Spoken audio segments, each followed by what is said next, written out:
WDDO-AM, its staff, management, or advertisers, but are the views and opinions of the participants of the broadcast.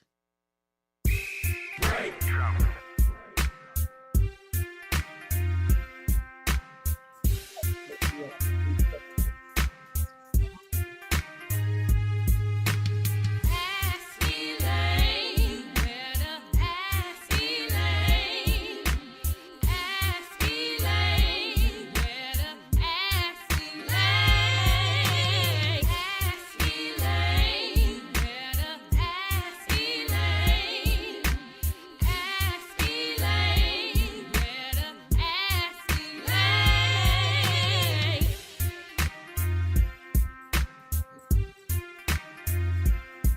Boy, oh boy.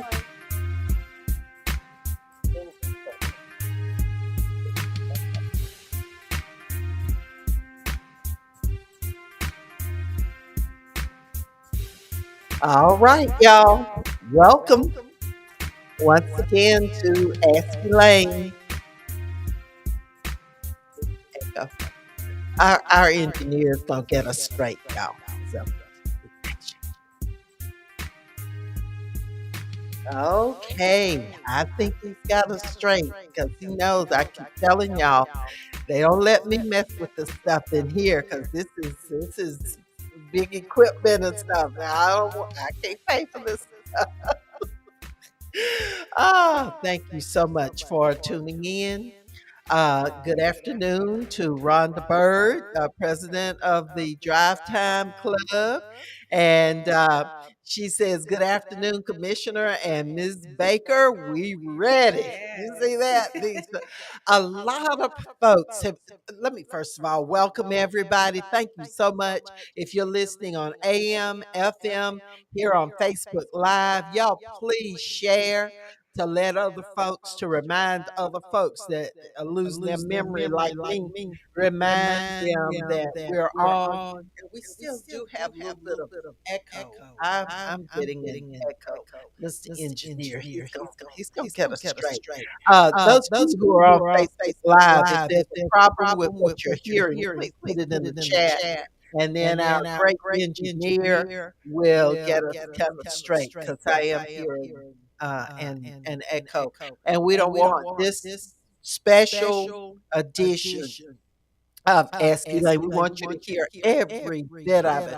We have a 2 hour edition today, and from time to time, there are such important issues that we want to discuss with you that we're going to purchase an extra hour in conjunction with Black Voters Matter, with Rep Georgia, with Fair Fight, Fair Count, all of those organizations that are interested in your best interest. They're working on your behalf when you don't even know that they are. They're protecting your rights. So, from time to time, from now through the election in November, now we got one in May 24th. But there's another election in November that we'll get a chance to state our opinion. And we're going to be periodically having an extra hour of time on and to talk about these life or death issues. And so we're glad to have you there. This is your voice, Commissioner Elaine Lucas, welcoming you to the show and thanking you for your support. We want to thank WDDO because they were so kind to let you know that we were going to have a special edition today. And I heard Apostle just talking about it many times all during the day and yesterday. So we thank you. We want to say hello to Cynthia Cersei. We want to say hello to Ricky Crawford. Um, let's see, we've said Rhonda Bird and all of you that are there. Uh, we're good, Mr. Engineer. No more echo. Sorry, I told y'all this is not my day job. This is my community job, and so we have to depend on our wonderful engineers here to keep us straight. And so y'all always look out for us. Always keep us straight. We doing something wrong, Mr. Engineer? We okay? All right, all right. Um, Thank you for tuning in. Thank you to our sponsors. You know who they are. We just want to thank them. We want to say that we are so proud that Sheriff David Davis is doing better. He is in a battle with leukemia, but when I saw him last week at the mayor's State of the Community address, he looked good. He looked good. And so, and back on almost a full-time basis, part-time, but and he just looks great, and he's a real fighter. And so we're just real glad. Illnesses are not a death sentence if you fight. If you get early, if you get yourself checked out all through your life, and don't wait until you have to be carried somewhere. If you get checked out regularly, men, women, there's some things men don't like to have checked, and we understand, don't we, Madonna? Right. We understand, but women have stuff that we have to have checked out all the time too. And we don't like And y'all need to understand, we don't like it. The we don't like it any more than you like, where you have to have testing done. But if it means I'm going to find out that I'm stage 1 of something, or I'm in early stages of something, and there's a treatment, there's a cure possibly, and then rather than waiting too late and there's nothing that can be done other than to medicate me and make me comfortable, which one? Good common sense says find out early. I don't care how much pushing, probing, whatever. I would rather do that and find out what's going on and be able to get some treatment, get me some meds or whatever it is, than to go through some of the kinds of illnesses that people deal with. It's inhumane for that to happen. And it's not like you have to. It's not like the Tuskegee experiment where they let people's disease progress just to see how bad it would be. They withheld medicine from them, and you won't get the COVID vaccine because you think it's not an experiment. It's something to keep you from dying. People are still dying from COVID, y'all. So y'all still be careful. But I just wanted to say that, and thank you so very much for tuning in. I want to express condolences to all of those families who are dealing with loss. A very dear friend of mine and my sorority sister, Sarah Helen Jones, passed away. Um, and she had been ill for a while. Her husband passed away several years ago. And for a short time, he was in the same nursing home as my mother was. So I got a chance to spend some time with him. Helen, I regret I did not spend the time that I should have spent. Helen recommended me when I wanted to join the Delta Sigma Theta Incorporated Sisterhood. We worked together at Springdale Elementary School. As a matter of fact, she was there as the media specialist when I came right out of college to work at Springdale as my first school assignment. Helen was like a big sister to me, and she was like a big sister to a whole lot of us, especially her beloved Delta Sigma Theta sorority. I I was just heartbroken to hear that she had passed away. Helen did so much more good than bad. And so my philosophy is if you do more good than you do bad and you're weighing, I think she's going to come out okay. So that's the way I look at stuff. If you're doing more good and you don't intentionally do ill to people, you'll come out okay. That's my philosophy of religion, and I try to do something for somebody that's going to have a positive outcome every day. And one of those main things is helping students to finish their high school diploma And so my heart just swells whenever we have a student who comes in and they uh, end up finishing up and getting their high school diploma, and they march and they look at those who said they weren't going to make it. They look at them and smile. And I tell them, I said, those are the ones that you invite to sit in the front row.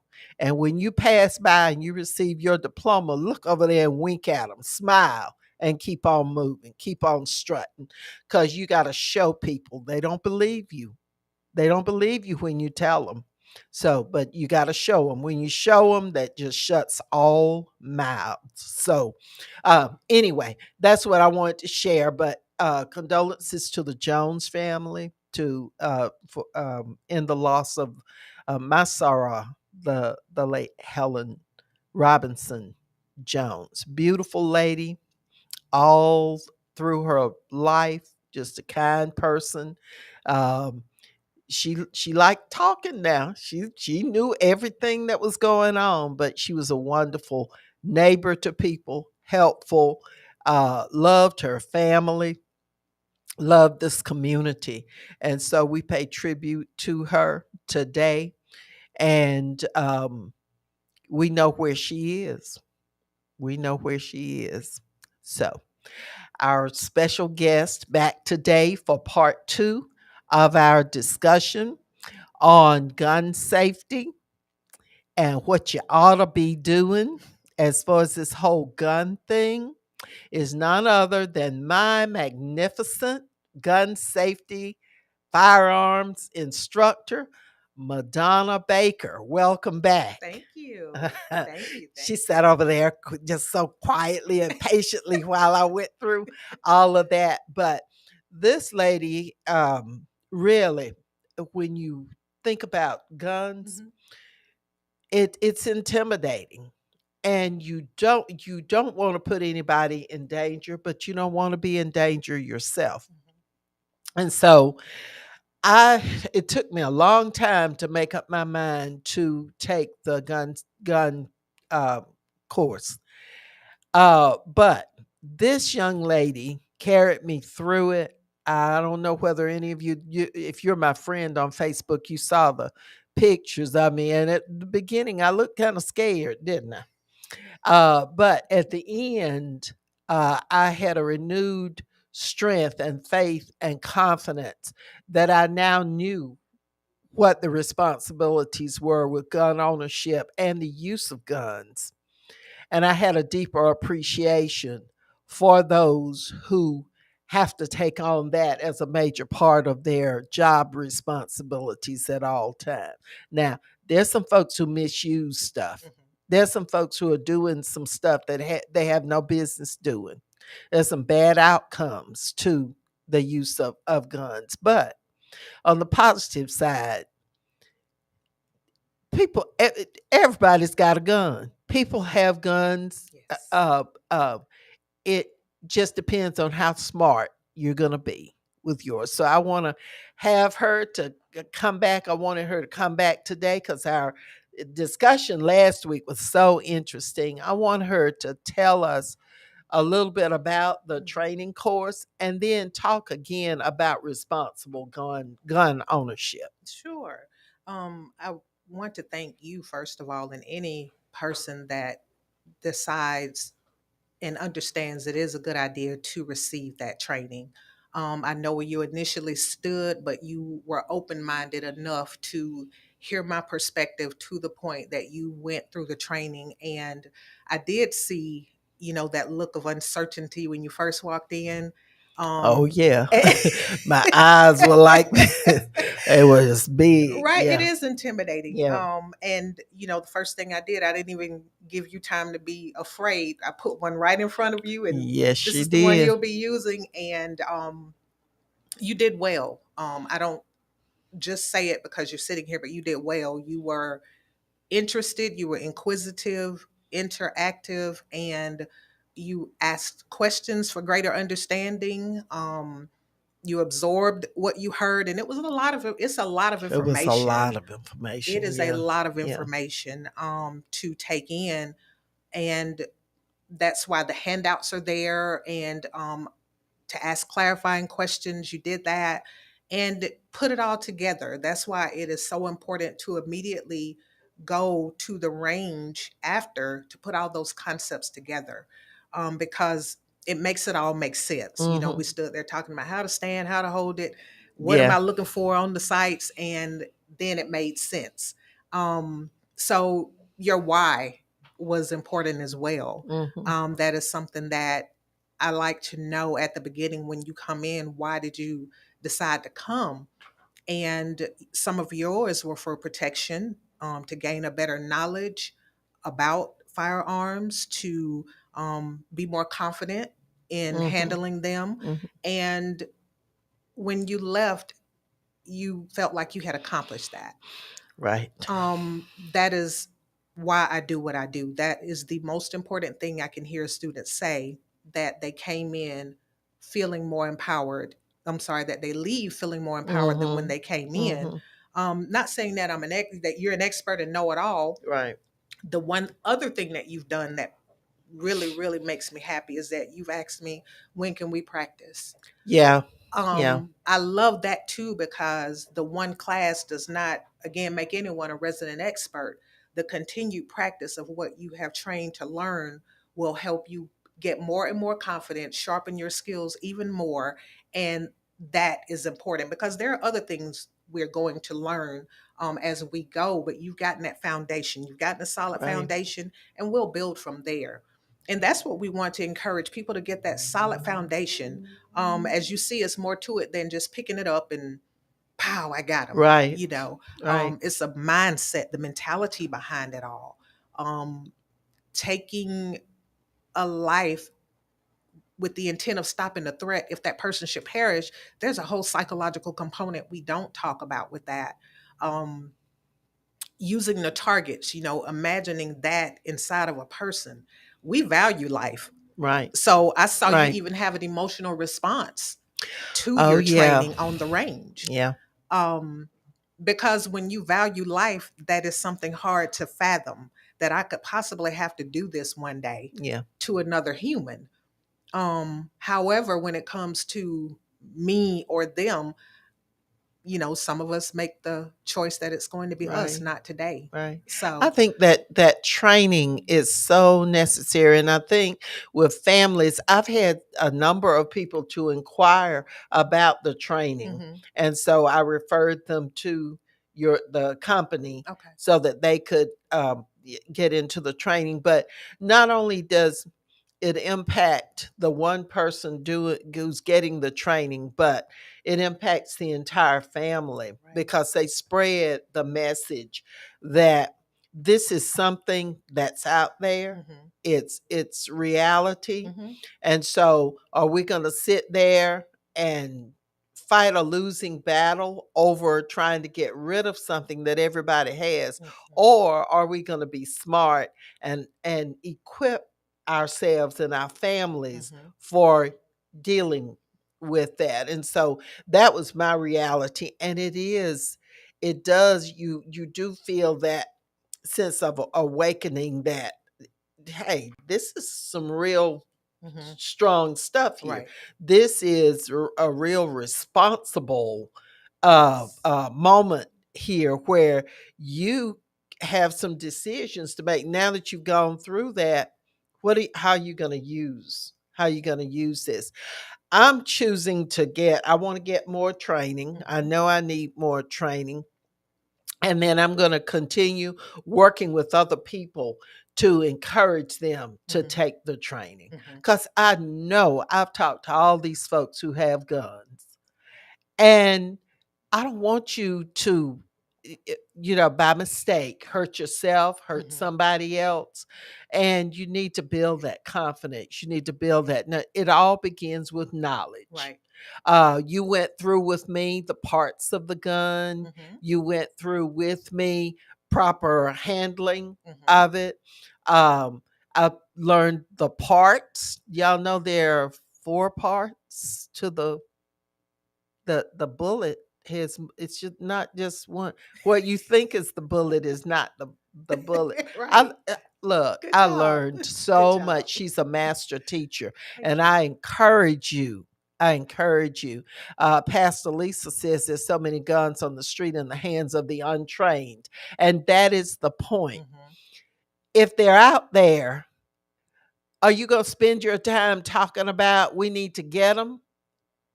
Or are you going to spend your time talking about getting training for those folks with good sense who don't mean others harms? Cynthia Cersei says that guns are okay to have. It's bad when people misuse Right. them. They misuse them, and you want to be in a position to protect yourself. Mhm. There's some other folks who have said for years and years, they start out with their little babies Mhm. getting acquainted, getting accustomed to Mhm. firearms. My husband is a hunter. Mhm. He hunts if it's an animal and it moves, he hunts it, from Mhm. turkeys to deer. We got deer in the freezer now. Mhm. Lots of deer. Yeah. Um, what is doves, all any whatever, Mhm. but he knows how to handle those Right. different firearms, and he practices safety. Up to this point, until I went through the training, I really was intimidated by the firearms, and I was always fearful that some of the grandchildren or somebody was going to come in and Mhm. get their hands on them. Of course, he is very safe, and Right. we do what we need to do, Mhm. but after the class, I now feel like I'm more in control Mhm. of what's happening as far as the firearms are concerned. Now, tell us how let people know, because people were asking how they can make contact with Mhm. you and what's involved with that initial meeting. Okay. The way that I can be contacted is through, I have a business page on Facebook, and it is Beyond Taboo Tactical Training. You can also reach me by phone. That phone number is 478-284-0252. 478-284-0252. Hmm. And you can it I want to, before I forget, and we'll get that back Okay. out. Well, you talked about the family. Hmm. If there is a firearm in your home, there needs to be a family plan as it Hmm. relates to safety. Even if there's not a firearm, every home needs a safety plan. That's right. We talked about how, um, I gave you examples of my son and I are out. There's a certain thing I can do, and he knows what to do. Uh-huh. If Uh-huh. someone were to come into the home, we talked about what to do versus what we would maybe normally do, go look for the noise. Mhm. It depends. So every home needs to have a safety plan. Every business needs to have a safety plan. Right. Um, Churches, our places of worship, there is training for, typically we know that there is coverage for the pastor, the with be it the armor bearers or Oh, the yeah. security. Yeah. There is generally someone maybe in the parking lot. But if it's if there's an incident of a mass threat, a mass shooter, everyone in that congregation needs to know the plan. Mhm. Everyone needs to be Mhm. trained on what to do. The Department of Homeland Security came up with a curriculum since all of the church shootings have been happening, or mass shootings. It's called Run, Hide, or Fight. Run, Hide, Fight. Those are the three options there are. But how do it will be a mass pandemonium if no one has practiced what to do in the event there is a mass shooting in our Mm. place of worship. Mhm. It's got to be more to it than taking care of the pastor and ushering him and the Yeah. family out. Yeah. It's got to be more to it than security knowing what to do, in certain instances. The entire congregation, that needs to be a Sunday service Mhm. where the church practices what to do in the event a mass shooter or there's a threat to this congregation in whatever form. Yeah. Because if you have a bunch of people that may have firearms, well, there's going to be a lot of friendly fire if there's no process or procedure. It's like children Right. practicing the fire drill in school, so that if that alarm Yeah. goes off, now Yeah. they know orderly how to get things done. They know where to go. They know where to meet safely. It's the same thing in our places of worship. It's the same thing in our homes. If we're home and we hear a certain noise, if someone kicks in the door, there needs to be a plan at the house as to what Yeah. to do. Yeah. Um, who does what, who goes where do we Yeah. go. I was explaining my son knew to do certain things, go in his room, put furniture in front of that door, and do not come out. Right. If by chance he's near the firearm, though, he's been trained, one of the firearms, he's been trained and he Mhm. knows what to do to protect himself from Mhm. me. So we need to not make them taboo. We've got to go beyond don't touch this gun anymore. Right. We've got to Right. go well past that and come up with these plans before we need them. We need to get our proactivity very much in check. We Right. have to be proactive and not wait for something to happen, because as soon as we think, oh, well, that's not happening in our area, Yeah. Yeah. Here we go. here we go. Mhm. And then Mhm. it's going to be a mass push. Okay, now we need to do this. Yeah. Now we need to Yeah. do that. When the folks at the church, the AME church in South Carolina, when they were massacred, Mhm. then we had this big push to get Mhm. this and that in place. Mhm. But then we just let it, after what is it? Folks usually are 10-day people. Yes. And after the news stops talking about it, Mhm.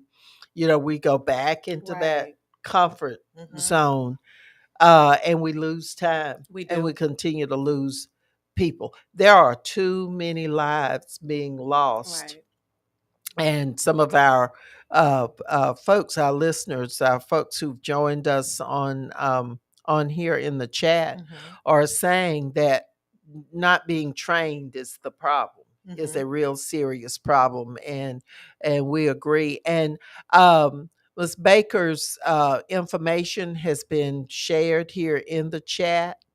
Her number is here, so for those of you who know people who would benefit from that, you're scared to be around them because they just take that gun and they just hold it and Yeah. fling it all around and Just being negligent. just Mhm. untrained with it. You need to give them her number so that these folks won't hurt you or hurt themselves. And Pastor Lisa is suggesting something that really needs to happen, practice or plan the drill for churches. And I'm really strongly in favor of some training being built in the Macon Violence Prevention Mhm. plan, where different groups make themselves available for training, so that maybe we can pull some of the glamour, some of the Mhm. mystique Mhm. away from guns in the hands of our young folks. Mhm. If they stop seeing it as a status kind Right. of thing and see it as simple as protection, which is Mhm. what it is, in danger, then maybe we can make some headway. And then while we're doing that, train folks that life is precious, Yes. that we don't take it for granted. We've got to start valuing Mhm. some things, and human life is one of those things that we've got to teach our kids to value again, or train them to value again. If you have a question or a comment, we welcome you to call 478 Carolyn Glover is on, and she says that you are a great law enforcement officer as well, very knowledgeable and professional. She says she took the class and relearned what she had forgotten and then some. And she highly recommends the class, and I highly recommend it at all. If y'all want to see how cute I looked holding my little Your target. my little target, holding my target and my certificate of completion, then go to my Facebook page. I proudly held it because that was an accomplishment, and I do feel more empowered. We have got to empower Mhm. ourselves, and knowledge gives you what you need to be able to handle things the Mhm. right way. And so that is what this program is all about, giving you the knowledge that you need, which in turn gives you the power Mhm. that you need to handle things better. So call us if you have a comment or question for Ms. Baker. Our call-in number is 478-250-1444. We want to thank you for tuning in. You have tuned in to Ask Elaine.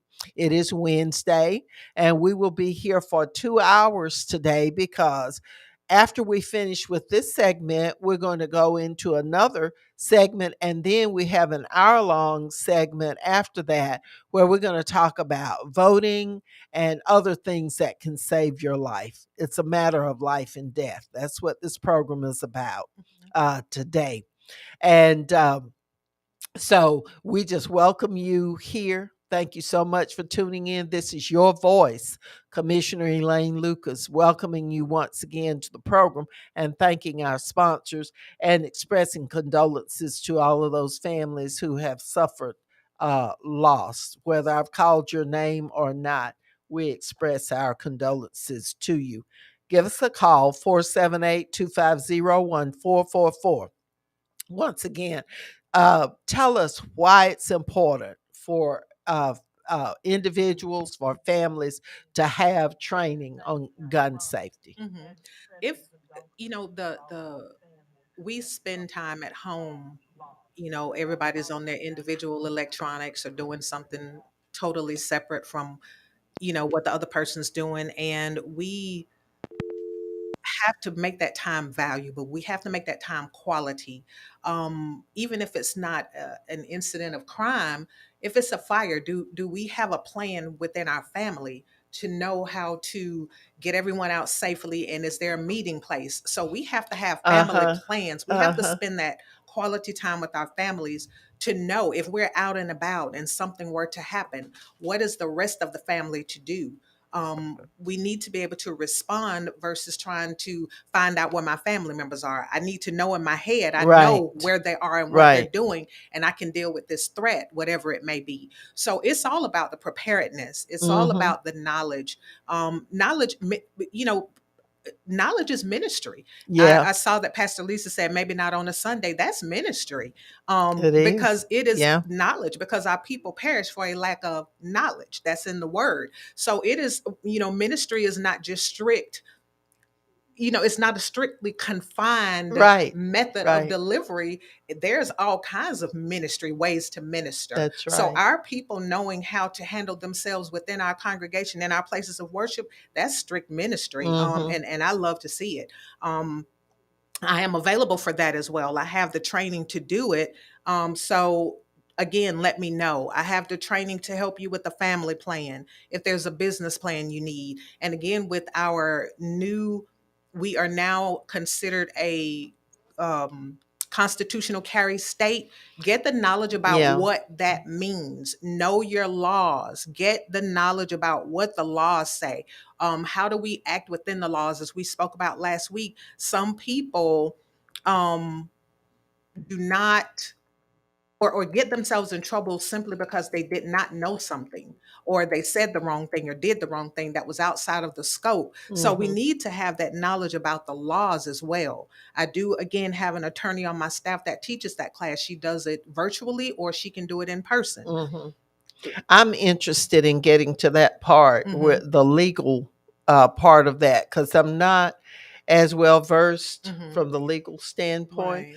And I know things change, Mm-hmm. and I know from state to state Right. there are different things. So you have to consider all of those kinds of things. Right. So, uh, Like reciprocity laws, because yeah. we are now a constitutional carry state. What does that mean if we travel to a state that's not? We need to know these things. Hmm. Because or if someone is in our state, and we need to understand better what these things mean to us to keep ourselves out of trouble. I Hmm. talked to you about insurance. There is Hmm. insurance that I think again, this is my opinion. I have two forms of it. There is Hmm. insurance that we need to have if we are carrying firearms. See, I never knew that. Yes, ma'am. Herbert, did you know you need to have insurance if you're carrying a firearm? I don't carry any. I said, did you know Uh, that? no, I wouldn't have a need to know because I don't carry any. See, he can't answer the question. I asked him a I know simple I didn't question. know, but Did I don't. if you'll speak into the mic What I for me, please. found out through my 76 years of living that most of us that carry firearms kill each other. Your wife get mad at you and shoot you. Your girlfriend do something, you shoot them. The people that you might should be shooting, you don't shoot them. Well, that is why you take the training. I'm talking about. The training allows you to be responsible because, Herbert, folks have guns. They had them when we were growing up. They just stuck them behind the dresser. They stuck them between the mattresses, and people are still doing that. And we're ending up with children finding these guns and hurting each other, and a lot of situations like Madonna speak to that. That's true. And some people choose not to carry a firearm, and that's perfectly fine. But Yeah, we have the yeah. right to. So for those that choose to, we just need to be responsible about doing so. So it's just a matter of the responsibility, how to do anything responsibly. For instance, Mm. driving a car, have your driver's license. Have your insurance. It's the same premise with the firearm as well. Take that training. Even though we are constitutional carry state, I'm still going to maintain my license when it's time for renewal. I think it's a good idea to have. It's another layer of protection and another layer of responsibility. So even though it's not required anymore, I'm still going to maintain mine. So it's all about a matter of choice. We Mm-hmm. choose what we need to do. There are less lethal methods, absolutely. There are tasers, there are batons, there are bats. There are people choose what they want to.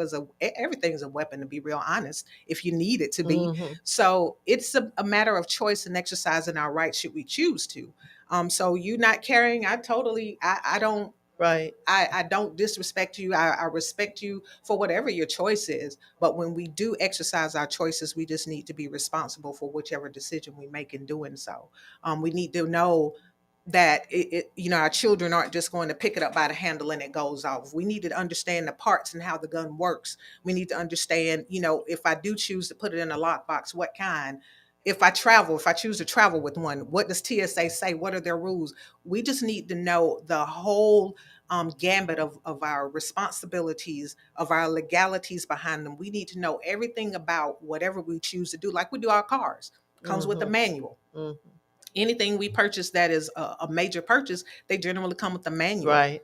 These Right. come with manuals, but they can't give you that in-person, in-depth knowledge of how to do this responsibly without these kind of conversations. Without this kind of training. So that's all my big push is to for those that choose to carry, get some training from a qualified, certified firearms instructor so that you're not, paying someone for something that they're not truly knowledgeable about. Just make sure you vet your instructor. Vet Mm-hmm. your instructor.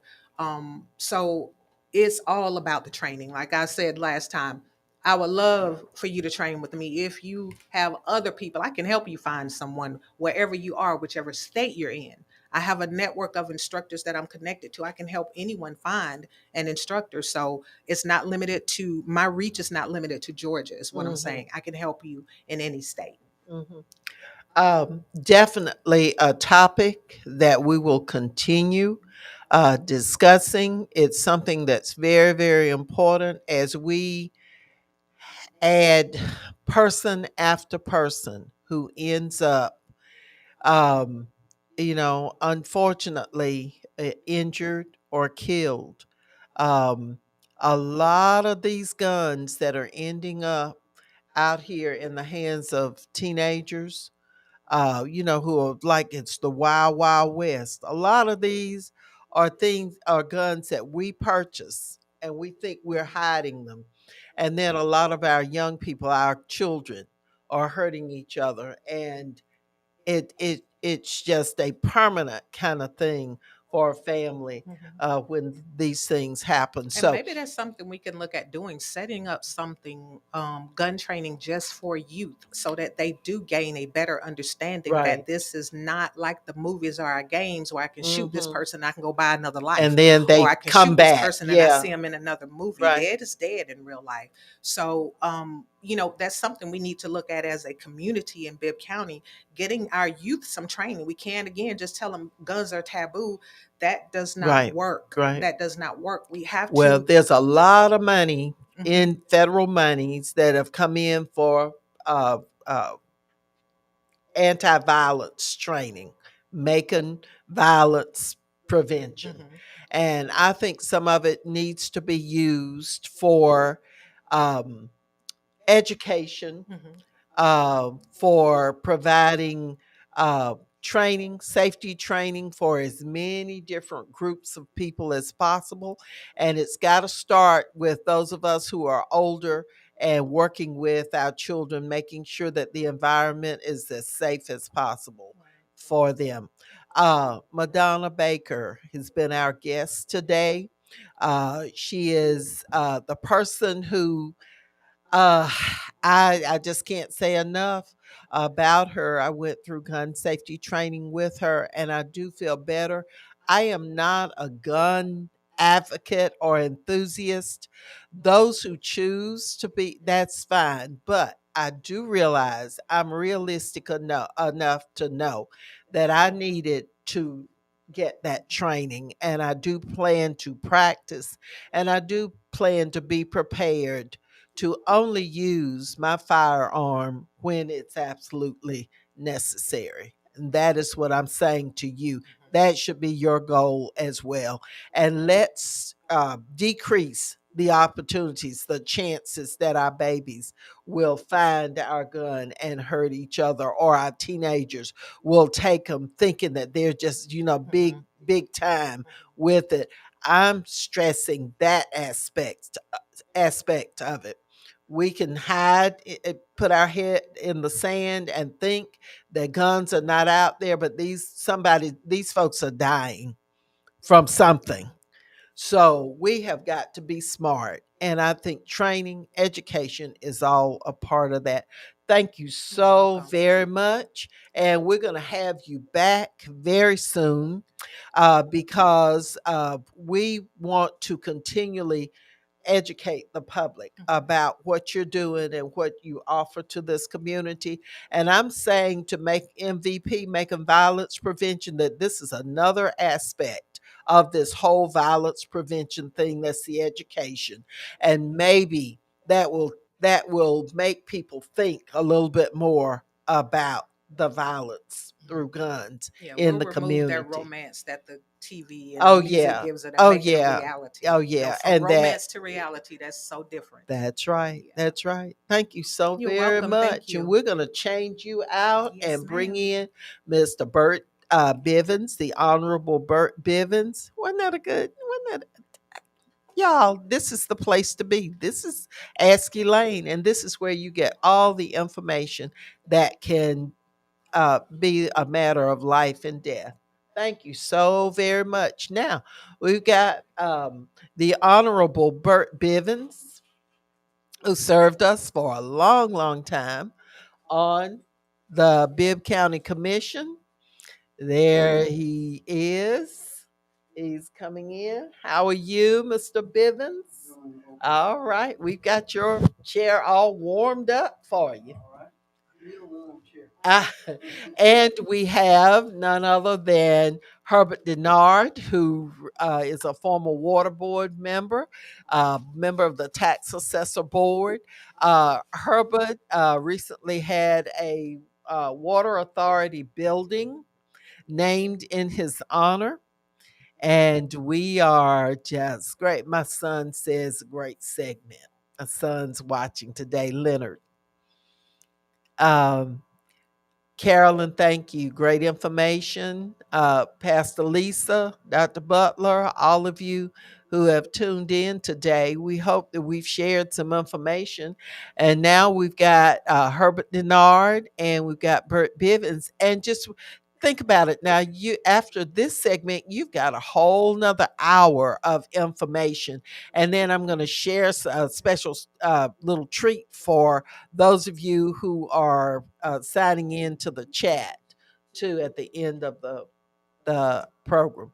The Honorable Bert Bivens is no stranger to anyone in this community.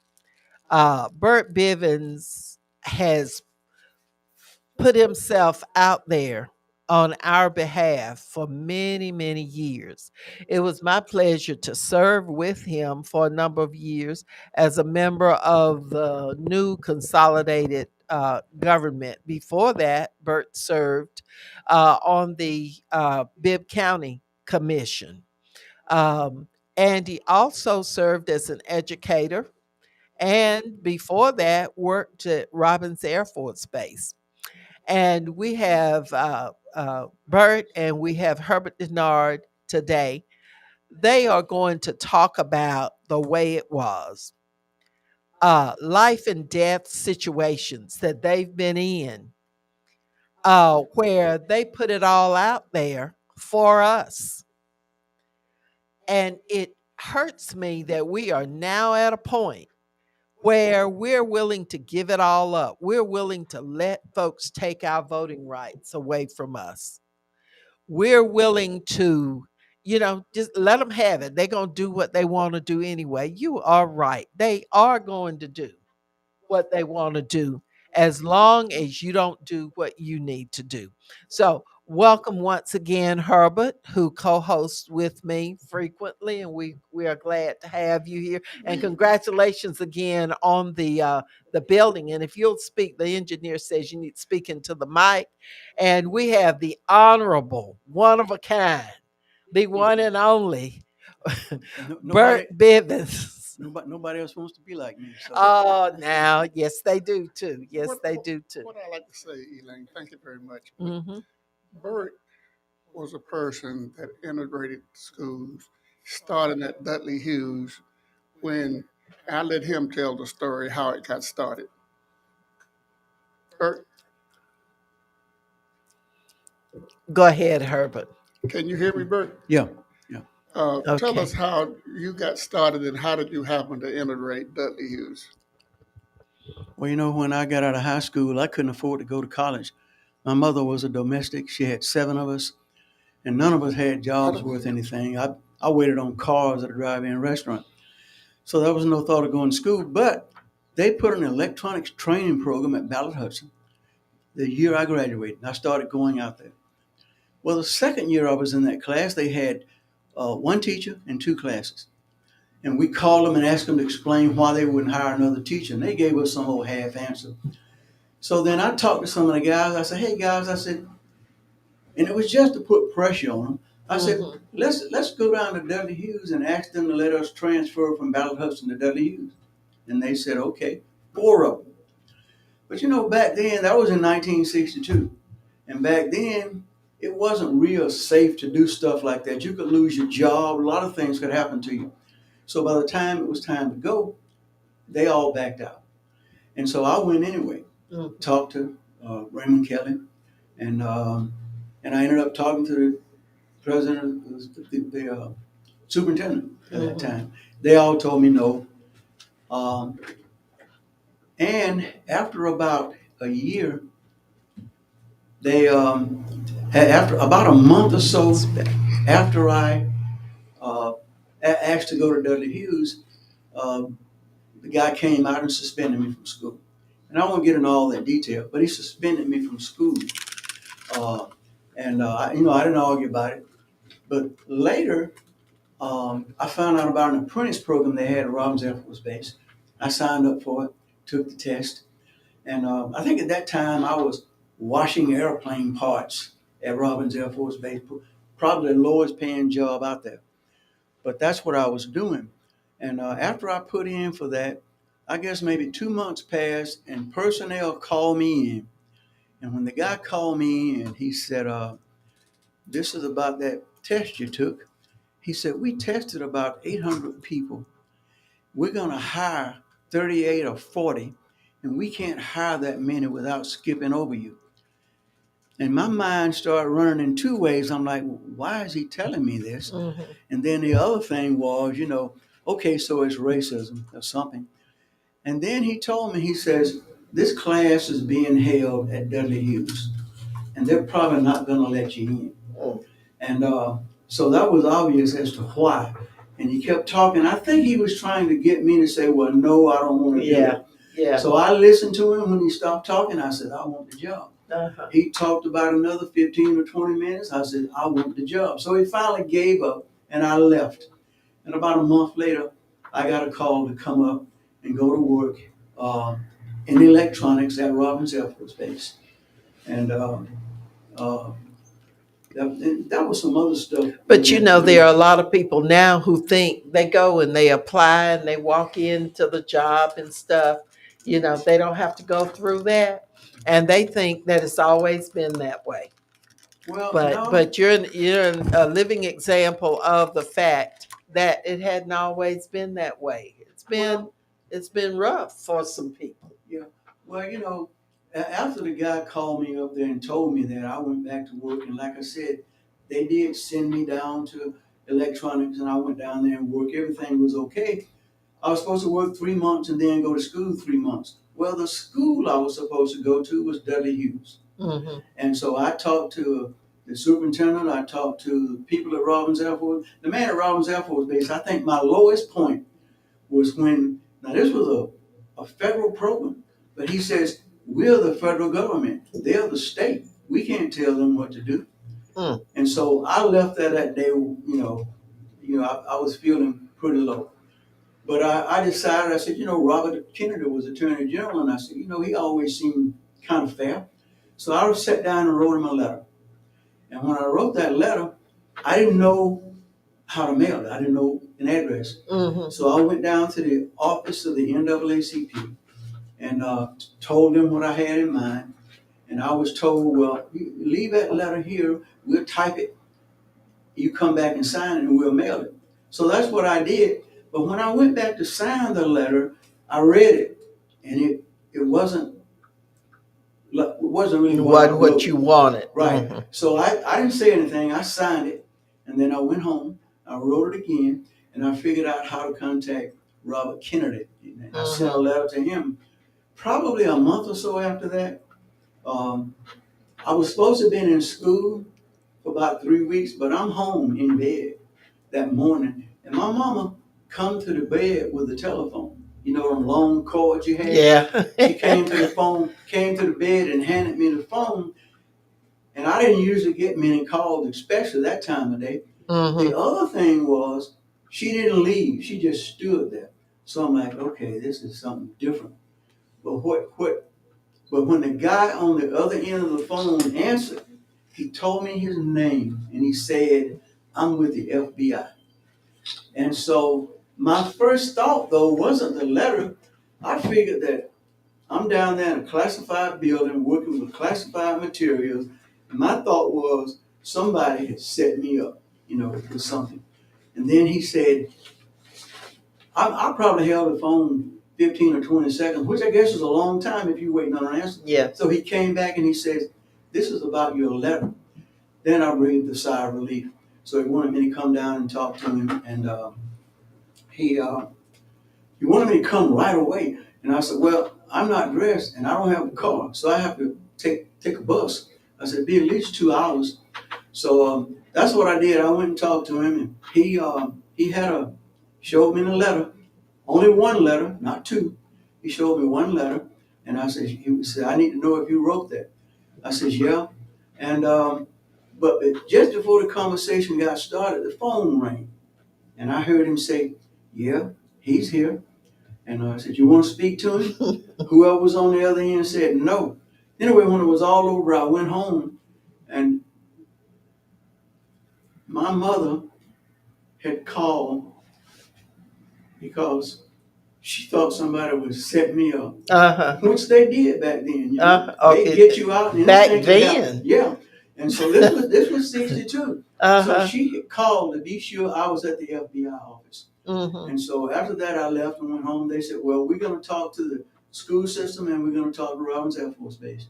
And I guess 2 weeks later, as a matter of fact, it was in, I think it was June of '63. There was an article in the paper, and I've gone back and copied it. This article said that the Board of Education was having a call meeting to decide what to do about my case. Mm. And when it was over, they had in the news media and another newspaper thing, it says that I was being admitted to Dudley Hughes as an exception. Now, one of the reasons they did that because there was some information out that the school system was going to lose some funding. Oh, They yeah. denied it. It's always about the money, Right, isn't it? right. Uh-huh. But they denied it. But they said I was being admitted as an exception and that the school system was not integrated. So I went on down, to class after that, and it worked out okay. There were a few little things, like for instance, in electronics, they like for you to build circuits and do little things. Mm-hmm. And so we had groups, 3 and 4 members to a group. We had about 20 people in the class, and I was in a group of 1, and that was kind of interesting. But I didn't complain. I didn't complain. I figured, if it was going to be smooth, because now Raymond Kelly, once he saw I was going to get in there, he cooperated all the way. As a matter of fact, he told me one time, he said, we've gotten some threats from people. Raymond Kelly was then the director of Right. vocational ed. Right. Mm-hmm. And he told me, he says, when you come down, come to my office. And he says, give me your books. He didn't want anybody to see me with books because they could identify me easier. So he carried my books to school, class for a whole week.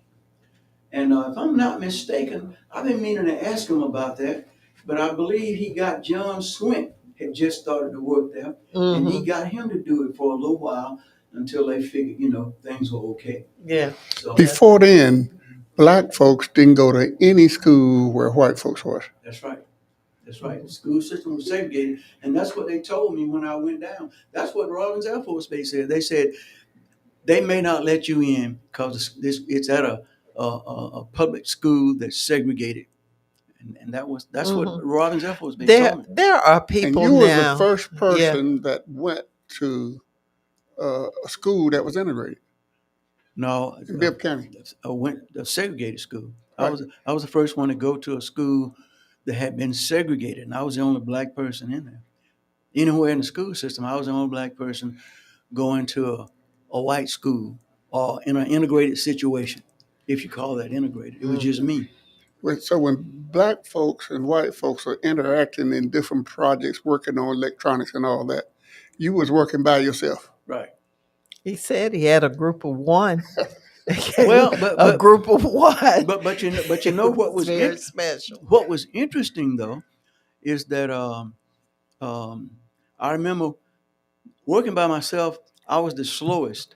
So what would happen is as the groups finished, they would go out and take a break. There was a little store downstairs in the place where we were, but they would go out and take a break. Well, I was the last one. So he asked me to do certain things with my circuits, and then he said, okay, tear them apart, and on your way out, let the other students know that we need another group in here.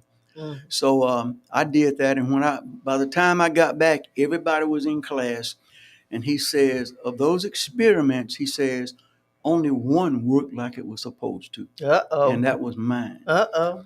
So that was some interesting things though, because that was another time when we took some. I think it was the final test. People don't much do what they call comprehensive test, where you are tested on everything from when you first started until the end. Well, that's what they did in that school. That's not the best way to do it. Well, it's tough. But what happened was when I was down there. Hold that thought for just a minute. We have a phone call. Caller, welcome to Ask Elaine. What's your question? Hello, Commissioner Elaine Lucas. This is D. Dawkins Hagler. Dee, how are you? I'm doing well. You're How are just you? all over the place, y'all. Dee Dawkins Hagler. She is a candidate. She's a former state representative. She's a candidate for Secretary of State. Bert, and if you'll lean into that mic a little bit, make Okay. sure we can hear you. Dee, how are you? I'm doing well. How are you all doing down in Middle Georgia? Doing great, doing great. Thank you for calling in to Ask Elaine. Yes. So I have a question. Okay. Can you hear me? Yes. In light of everything that's happening last year with SB 202, how are the citizens of Macon trying to navigate around this absentee ballot situation in which the state is already behind and even trying to process them to get them out to the regular voters? Well, we're not going to say everything that we're doing, but one of the main things is a program like this with as much information as possible. As a matter of fact, today's program is a 2 hour special. Normally we're on for 1 hour, but we're on for 2 hours today. The second part of this program is going to be voter information, life or death strategies that we have got to use in order to overcome the voter suppression. So we're going to be talking about some of those things in the second hour, but the main thing is going to be getting information out, providing rides, transportation for people, and encouraging people to go vote early. Okay, I love it. I was So just that asking. is I what just came we're from, going to be doing. and I was curious to know. Can you hear me? Yes. I was curious to know. There are certain meetings going on around the state of Georgia, and there's been a lot of talking around the number of black people running for office, saying that that might be detrimental to the state ticket. How do you all feel about that? There, we have had years and years and years when we didn't feel like we could exercise our right. That's one of our rights as citizens to run for office. And so it's past time for black folks to put their names out there and run. And if we get out and vote, wouldn't you agree, Herbert and Bert? If we get out there and vote, we can win. But if we don't go vote, then we know what the outcome is going to be. So I don't have a problem with a lot of black folks who have been held back and for whom there's an attempt to hold back even more now. I don't have a problem with the numbers of folks. Am not going to support everybody that's running because there are some folks that I don't think deserve my support. And I'll be telling folks about that as we go through to the election. But that's my answer. Herbert, Bert, how do y'all feel about there being too many black folks running? My main thing is if we get enough people to turn out and vote, even if we lose, it sends a message That's right. that we can't completely be ignored. If you don't go, people just say we don't even have to bother with them, so they never have to take anything we consider us when they make decisions. Right. That's right. Herbert. Absolutely. The number of candidates is not a problem. What's a problem is a number of us not voting. That's right. That's right. And then after the election is over, then we sit around moaning and groaning about what they're doing to us when we do it to ourselves. You've got the right to vote. One little sheet of paper that you fill out, and you're a registered voter, and you just go when it's time. And people who don't do it do a disservice to all of those folks that depend on them, all the children, the elderly, our children in school, folks who have disabilities. We do all of these folks a disservice when we don't go vote. Okay. Dee, are you still there? That was, you know what? Thank you. Yes, and I want to thank all three of you for that answer because basically what you're saying is what I believe that we all know that we're worth not just giving people our votes, but also being able to run and being elected if we have done those things that are necessary in our community and we're not just running to either sell our community out or do things that's kind of productive just to build our name. So you all just answered the questions for me. So I thank you all for that.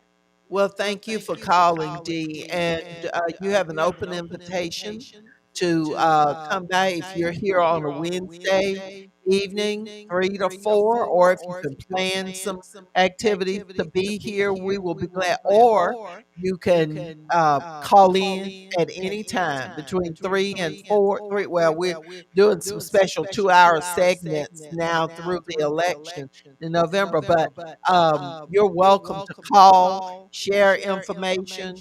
We know of your commitment. D. Dawkins Hagler is an AME minister. She is a former state representative. She is a business owner. She is just she's got a lot to offer the state of Georgia, and she is a candidate for Secretary of State. So thank you so much, Dee, for calling in, Thank and you, and we I will look continue forward listening to to the hearing you. program today. Y'all All have a good right. day. Thank All you. right. Thank you. Bye bye. All right. All right. That's a great call. Now, back to what we were talking about as far as Bert Bivens. If our engineer can let us know what our time is looking like. I don't think this is accurate. This right here in front of me. But uh Bert, as a county commissioner, when you first went into office, what were the obstacles? And then what are you most proud of that you were able to do? Because a lot of people want to dismiss. They call them the OGs. And they imply that our time has come and gone. The disrespect, you're right, Cynthia, Cersei, disrespect for the forefathers that came before them and fought for us all. There is a disrespect. And some of it is trained and put into us through some of these so-called leadership programs where folks are trained to dismiss and disrespect the older elected officials and community leaders, and I think that's just horrible. They ought to be smarter than that. But in being an elected official, what were the obstacles, and then what are you most proud of? Well, let me speak to OG or old guard. You can call me anything you want. Me too. If you're going to get out there and put in the time and energy that I did to make things better, call me anything you want. Me too. Other than that, you need to be calling yourself names. All right, Bert. Now, what you're most proud of? See, I don't know, because I think the main thing that I worked at was trying to see that no matter what happened, we didn't forget minorities. And it happened all the time. And let me give you an example. You remember maybe 2 or 3 years ago, there was a lot of discussion about Rosa Parks Square, doing the renovation over there. And right near the end, something came up about doing 3rd Street, where people could go down there and drink, And we agreed. And I didn't say anything. I said, but I did say, I don't mind if you do 3rd Street, but I don't want to see it done before Rosa Parks. Right. What happened? I remember you 3rd saying Street that. is done. Rosa Parks is still not done. We had, they had a marquee down at the Grand Opera House. Right. And they said they wanted to improve it. Well, I brought up something about the people at Douglas had complained because they That's need a right. marquee. That's right. So I said, okay, we agreed to put a marquee there. I hadn't been there lately, but I don't think it's there yet. It's not there. And but the other one, and see, those are the kind of things that I spent most of my time on, trying to see that we were not always treated like second-class citizens, as we always have been. And with this new administration, a number of projects that were put on hold, we have seen them happen, like the Dolores Brooks Park. You remember how long ago we voted to approve the renovations, and we did it in 2 phases, and it was held up. Folks talking about they couldn't place the Dolores Brooks sign somewhere near the street and all of that.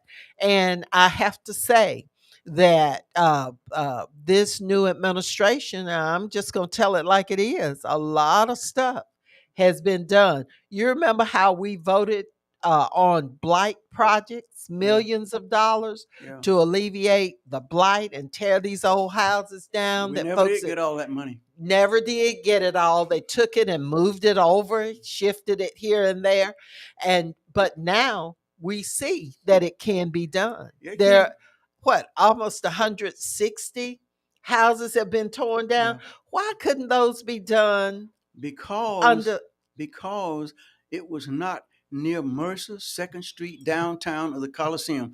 And that was my speech for years down It sure was. It there. I know sure y'all was. got tired of hearing me say that, but I didn't said get it tired of every it time. because you just kept me from having to say it all the time. What are you saying? The focus has been on Mercer and other entities downtown rather than on some of the things that you Well, think would be more I'm beneficial. saying there was a lack of focus on anything related to improving minority communities. Because if there was some funding, you wanted to do it near Mercer, 2nd Street area, going downtown, and the Coliseum area. And if you can, somebody just go get the records and find out how much money had been spent in the areas that I just said, and then compare it to all Lot the of rest money. of Macon. That's right. That's right. And there's no comparison. All right, look at Jeffersonville Road. Just yesterday, You talk about that I for went years. to the administration, talked with Dr. Henry Ficklin. Do plan to talk again to County Manager Keith Moffitt to see where we are on Jeffersonville Road. It's been 40 years since that project has been talked about, and now that we thought we had it going. And then there's another project that I introduced that's been approved, and that's Pine Hill. Yeah. That's a little old narrow, dangerous street running between Shirling Drive and New Clinton Road that we've appropriated and approved for, but it seems like it's stalled. Yeah. And so, you hate to accuse people of deliberately doing stuff, but I do believe that over the years that those projects were deliberately held up, and it's to try and make it seem like that your black elected officials aren't getting stuff done. Well, you're getting things done, but there's a deliberate effort to hold up some stuff. So what we're doing, we're going to have to get back to Jeffersonville Road, Pine Hill Drive, and some of these others, because Bass Road is out there now, and everybody's in favor of that. There are people pushing to get the work, the improvements done on Bass Road. I have no problem with that. But I'll be darned if we're going to sit up and continue to support all these other things, and then something like Jeffersonville Road, and we don't get it finished. And Pine Hill, we don't get that finished. So that's where we are. But I am seeing more projects that are happening. So I can't complain when there are good things going on: blight remediation, violence prevention activities, food distribution projects, health and safety, all of those things. But we still have to stay on the case. Well, what were some of those people who, I can't think of names, who helped plan out these projects and things to get done? At a meeting of the Land Bank Authority not long ago, there were some people who came down. This was about a month or so ago. They came down and they had an area, and it's all connected to Mercer. And so what my complaint was at that time, I said, look, why don't you find some areas, say somewhere like Pleasant Hill? They say, well, there aren't any places in Pleasant Hill that need improvement. We had another meeting. We had another meeting last week. And on my way to the meeting, I rode down several streets on the west side of the interstate. And I wrote down the streets where I found serious blight. Oh, so when we had that meeting, I says, okay, now you say there's nothing to be done in Pleasant Hill. And I named all those streets. And I said, now, what this says is the effort is not being made to get it done. You come down here and say there isn't anything to be done. And I know. I mean, you know about East Macon. I know about Unionville and Pleasant Hill and Bartlett's Crossing. And these are places that really need some work. Yeah. Where they can make excuses. Yeah. And they're using taxpayers' money. Absolutely. Absolutely. Somebody should be doing it. I know you're doing it, Elaine. I mean, now when Bert was there, even now he's doing it. But it seems like somehow some of the people that we elected are not doing it. Seems like I don't hear the effort from them, the raising of the consciousness to areas that need to be taken care of.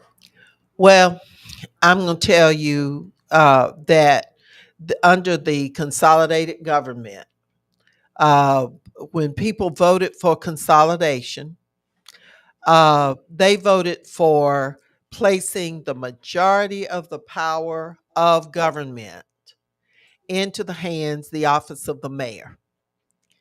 And a lot of the decisions of government emanate from that office. And so your elected representatives, a lot of times we get our information when everybody else gets the information. And I think that's one of the fallacies, one of the problems with consolidated government, and that is it concentrates too much power and authority in the hands of in the mayor's office. And I've always had that concern. But I think another thing though is that minorities have always been in the minority on the board. And you Right. don't always have every member of the minority, and I'm not going to get into names, but every member of the minority doesn't take a stance for a minority. Well, that's that makes true. it worse That's because true. you could at least raise the consciousness, but when you got people sitting there who won't say anything, people feel more right. comfortable about doing what they're doing. Right. And that's what I have a concern about, these, not all of them, but some of these younger folks who sit around and complain about what we haven't done, when I don't see that there is plenty to be done in this community. And I'm going to say this right now. I am not giving my support to any of these folks who aren't showing me that they're concerned now.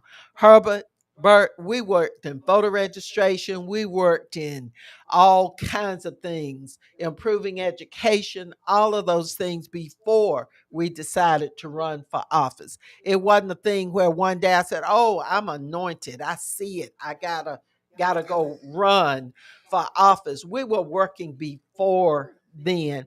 And those folks who plan to run and gain the support of these OGs on here, they better start showing that there's a concern about this community, and they got to show that they're not afraid or bought out by people that can make them turn around. And I'm just saying it. I'm just saying it. We've got to go to our next segment in just a minute, because we have Kimberlyn Carter and Fanika Miller who are going to be talking about voting, and then we're going to let you know who is going to get our special gifts that we have for them today. But I need some closing remarks from the Honorable Bert Bivens. How long did you serve, Bert? I was elected in I can't remember, 1995 until 2020, I believe. That was like 25 years. Yeah, 25 years. Y'all, when you have a chance, call him up, send him a card, say thank you for all of those years, Let me say one because it wasn't for the pay, and it wasn't because it was easy. Yeah. It was because you're committed to this community. thing. Let me Herbert. say one thing. I met Bert Bivens in a paddy wagon. Y'all both got arrested. Huh? But We see, got people arrested. don't fear that now. Y'all got arrested for We stuff. was arrested trying to join the YMCA, See, the Young Men's Christian Association, or whatever it stood for. Christian. Yeah. We was arrested. It was about 10, 12 of us. Jesse Bo Williams, East Macon, Mm-hmm. Joe Gary. We was arrested. John Connor, minister now. We was arrested, and people running for office. I'm not encouraging them to get arrested, Right. but they ought to Do be something. involved in Yeah. something. Yeah. In something. Then they And just not jump just up. go and sit and chewing and chatting and stuff with Right. They should folks. get involved. That's nice. Some people want to go to Idle Hour. There's some folks. I never will go to Idle Hour Right. until they can. don't get me started on Idle Hour. Neither my husband nor I Right. ever attend anything at Idle Hour. I can't be a member. The only place they want me is in the kitchen or bringing stuff out on a that's so I won't go to those places. Don't go where folks don't treat you like you're equal to them. And if they don't think I'm equal to, I'm not going to reinforce that. Anyway, I'm not going to get on that soap opera. Okay, now we're going to ask the Honorable Bert Bivens to give us a closing statement. And then we're going to ask Herbert Denard to give us a closing statement. And then we're going to go into our last segment, which is Kimberlyn Carter and Fanika Miller. Kimberlyn is head of Rep Georgia, and Fanika Miller out of Warner Robins is affiliated, one of the state coordinators with Black Voters Matter. And so, Bert, what do you want to say to people? Well, I don't. I think one of my biggest disappointments with what I see going on is I think we're going backwards. Those people can call us OGs or whatever they want, but I'm disappointed that more people aren't out there trying to get some things done. We ought to be so many people working on voter registration till you run over them every time Yeah. you go somewhere. Yeah, And I just want to encourage that, get involved, go out there and try to work with voter registration. I know when I first started doing it, they go to a church and we walk around that community until we went to every house. Then you go to another church. But we need to be working on, that's one of the most critical things right now is working at voter registration. that's right. You're right. You're right. I Herbert, second Bert's emotion and Elaine. She was the voter registration queen in her day. She was registering people. Elaine Lucas, Elaine Huckabee was registering people all over the county. we've registered a lot of them. And we and Colonel Dews, who was over the Oh, listen. tried to lock you up. Yeah, they gave us a We rough time. all People of us don't have, know. and we have to continue to do it. Now is more crucial than it has been in a long time. Right. Everybody should register to vote. Everybody should Monday make sure. was the cutoff. Monday was the last day to Now, register to be able to vote in May, but you can still register to vote for November. I had a guy used to say something all the time. He said registration don't matter that much. He said, but what really matters is you getting out to vote on election day. That's right. You got to get out. Registration is important, but we must turn out to vote with We no must. excuses. That's right. If you don't No register, If excuses. you don't register, you can't vote. That's right. But the person who used to say that all the time was God. Most of us don't remember now. Aaron Cook. Aaron He Cook. says not how many registers, how many actually vote on That's election. right. Yeah. That's So, right. so if you're registered now, you got to make sure you vote, your neighbors vote, your children votes, your mothers vote.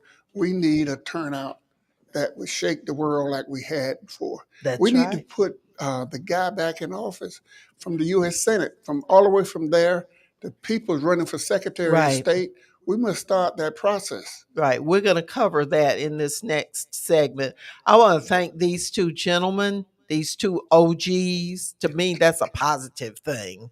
I like being an OG. It means you got some sense. So thank you both very much. We've got a phone call. Okay. Caller, welcome to Ask Elaine. This is Larry C. Dunning Jr. Pastor Dunning, how are you, sir? Yes, I'm doing fine. You know what? I got on turn the radio on about 30 minutes late, and then it went on another hour. I thought I had died and gone to heaven. Really? Pastor Dunning. You're an OG too. Lisa Watson says salute to the OGs. Mr. Engineer, are Kimberlyn and Fanika ready? Okay. All right. We're going to change out. Thank you both, gentlemen, so very much. Pastor Dunning, hang on. I hang on. Herbert, thank you so very much. The Honorable Bert Bivens, thank you so very much. Okay. All right. Thank you. And we're going to ask Kimberlyn Carter if she'll come on in. Thank you all so very much for tuning in today. We just appreciate you so very much. We've had a lot of wonderful guests today. We've got this engineer jumping today. He loves it. He loves it because he loves our show, and we're glad to bring it to you. Are we gonna? Is Fanika gonna be? Is Yes, Fanika yes, gonna be she with has us? all of the instructions. Okay. Good. Good. Good. Good. All right. I know that y'all have enjoyed the program so far. This is a special 2 hour edition of Ask Elaine. We want to thank Joyce Gray Humphrey for some information that she has shared with us, and we're going to be sharing that today. Pastor Lisa Tony Jackson is great. He helps us because I keep telling them, left in my hands, they wouldn't have a station here. This thing might implode. Maria, the NAACP is on it. We need to vote. You're absolutely right. If you don't do it, you're right. They're gonna do what they want to do. Our next guest is Miss Kimberlyn Carter, and all of you know Kimberlyn. She's going to tell you a little bit more about what she's doing these days. And then we're going to get Miss Fanika Miller in with Black Voters Matter. And we're going to talk about elections. And I want to let you know that we've been choosing some folks, and we will choose from those who are in the chat. We will choose some people to receive a gift card from us. So those who have my who can send me a text message with either let's see, how should we do it? Include your phone number. Send me your name and your phone number. Um, Send it to me, and then we're going to choose 10 people who will receive a gift card from Ask Elaine. And this is a special recognition of your support for Ask Elaine and being here with us for this special 2 hour life or death special edition. Kimberlyn, welcome. Thank you. Okay, we got to talk about something that's so very important. Advanced in person voting will begin Monday, May 2nd. That's this coming Monday. Yes, ma'am. People can start going to the Macon Bibb County Board of Elections on Pinona Avenue to vote early. You can also go to the uh, Elaine H. Lucas Seniors. Who you know who that is? The Elaine H. The Lucas Senior winningest Center black woman in the state of down Georgia. in Carroll and Creighton Park, and you can vote early. That's advanced voting, and we are strongly encouraging. Wouldn't you say, Kim? People to go vote early. We will talk about transportation that will be provided starting Monday. We will talk about sample ballots that we have available not only at the Democratic headquarters on Georgia Avenue, but also at EL High School Academy. They put these sample ballots. I know they're at the Board of Elections. And I know that they're at the Senior Center because that's one of the advanced voting sites. But generally, they send them out to all of the grocery stores as well. But if you're a part of Pastor Dunning, hold It's on still now, online. Yeah. stay there now. But we want all of the churches to come, have somebody designated to come and pick up sample ballots so that you can assist your membership in getting this vote out. This is going to be real important because they've tried to scare us out of voting, but we can still vote. There's nothing that's keeping you from voting. And if there's something that somebody does to you that's an attempt to intimidate you or to make you feel like that it's unsafe to vote, you need to call me. You need to call Kimberlyn Carter. You need to call Senator David Lucas. There are several other people that we're going to give you their names, and you know how to reach us. Let us know, and we will make sure that your right to vote is maintained and secured. So, Kimberlyn, Yes, ma'am. go ahead. Well, thank you for having, well, first of all, thank you for doing this extended version of a special elections edition of your show because this is a midterm election. We call them midterms because of the fact that we are in the president's midterm. And I know it is hard to believe that we are at Joe Biden's midterm. I It seems know like it. we I just know it. elected him, but we are at his midterm, and as many of you know who follow the news, he is having some problems with his approval ratings, and we know that folks are unhappy about a lot of things that are going on, and so we are feeling that right now when it comes to voter turnout. But what we need you to understand, though, is that these elections are so incredibly critical to our quality of life, our liberation, and our ability to progress as a community.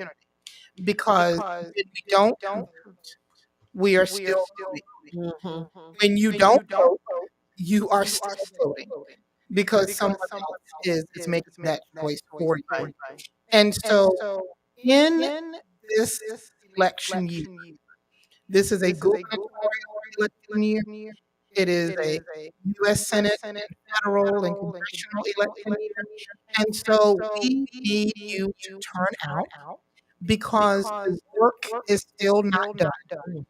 There are still things that you as citizens, you as voters, you as moms and dads and grandmas and aunties and brothers and sisters, there are things that you told us when we were knocking on your doors, when we were calling your house, when we were texting you. There are things that you told us. Mr. Right. Engineer, brother Lenny says there's a little echo on Facebook, but there are things that you told us that were an expectation on this government that needed to be delivered, and because of that, we need you to do it again. Like the Staples singers, let's do it Let's do again. it again. Let's do Mhm. what we did in 2020. Let's do what we did um, in 2021, expanding our electorate, Mhm. overwhelming turnout, because all of those things that you asked us for that we have not seen yet, we still have 2 more years Mhm. to put the pressure on and to get.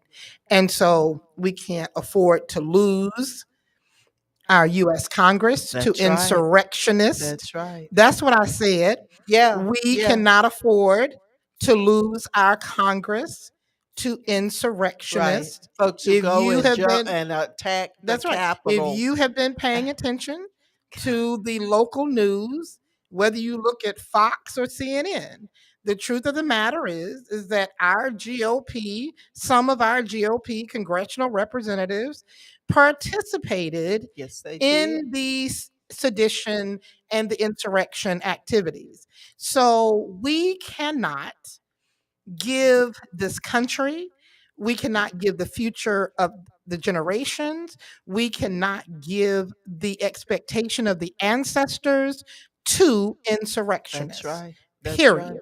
So we need you to turn out and vote. We have to send the Reverend Dr. U.S. Senator Raphael Warnock Right.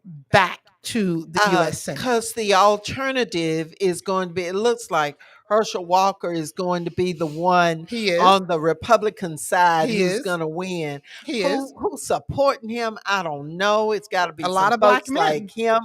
But y'all can't be that stupid. I mean, people cannot be that stupid to support somebody like that. But there are some who are. So we feel like the eventual race in November is going to be between Reverend Dr. Warnock, distinguished gentleman, our junior senator That's right. from the state of Georgia, and Herschel Walker. That's going, and our folks sitting up talking about voting for somebody at the hospital one day asked me, well, what about Herschel Walker? I said, what about him? Nothing about him. Well, He needs to go on back to Texas where he lives. He does not even live in Georgia. He had some property. He does not even live in Georgia. But this thing who ran a ball and sucks up to Donald Trump, this thing is going to be probably the one facing the honorable Reverend Warnock in November. That is a shame. That is a disgrace. But the bigger disgrace, Kimberlyn, is that there are people talking about supporting Herschel Walker. well, he is going to have a great deal of support, and not necessarily because of his endorsement from the orange one, but because he has a campaign team that is crafting a very appealing narrative to voters here in Georgia. And we just have to remind people to, what does Rachel Maddow say every night? Don't believe what they say. Believe what they What they do. do. That's right. And so, since this is the party or the banner that Mr. Walker has decided to run under, knowing the frequent attacks that this party has against black folk and Mhm. people of color, and Mhm. specifically black women Mhm. who run this ballot, Mhm. that, and well, he ain't never married one, no way. But anyway, Right. let me move They're on. I'm right. sorry. You're I'm sorry. right. You're right. But You're right. but we And just beat have to them up, be very, the ones who very, did choose. we have to be very careful. And then, we have a congressional ballot that, we are paying attention to. We have Right. your soror Lucy McBath up there fighting to get Right. back on. We have our sister Nikema Williams fighting to be on. And I know y'all hear a lot about these Atlanta folks, but let me tell you right now, you mess around and send one of these people who has been anointed and appointed by the orange one to represent the 2nd Congressional District, and we will have nothing. Yeah. Absolutely nothing. If you think that they try their best to push Macon Bibb down now, you let us end up with congressional representation that has been endorsed by that side. So that top ticket, coming up to this primary, it's still very important for you to pay attention to. And then as we, my dad used to say that the farther you go down the ballot, the closer you get to your home. Yeah. So we not Yeah. only have, our governor election up there, but we have our school board elections That's that are right. going to be on this ballot. We've got two. We have 2 at-large school board folks. Right. Neither of them has opposition on the ballot In May. at this time. Mhm. The election will be over on May 24th. Now, But we still one need to school pay board attention. person has Lisa Garrett. Oh, that lady has Did withdrawn. she withdraw? Yeah, she's Oh, already okay. withdrawn. All right. It's my So understanding. Lisa's home free, and Daryl Morton is home free. And the both of them. I wish we had. I believe that competition. My daddy told me competition breeds excellence. So with some of these folks, we need to be, looking a little different at. Yeah. Now, here we are knowing that we just came out of 3 years of COVID and education challenges and all this kind of stuff. And so the current superintendent decided that he wanted to retire. And so now we have, this new superintendent coming in. Well, the two at large folk are fighting against They were the the two new votes young man. against the new. Yeah. So here we are again, possibly approaching more, dysfunction, Right. in the treatment of the superintendent. And the reason why the school board is so important, and I want you to understand this: school board members don't hire teachers, custodians, or bus drivers. The school board on the entire school board that operates as one. No matter how you can say I don't want it, but they operate as one. However, the majority vote goes. But one thing that we have to remember is that school boards only have one employee, and that is the superintendent. Mhm.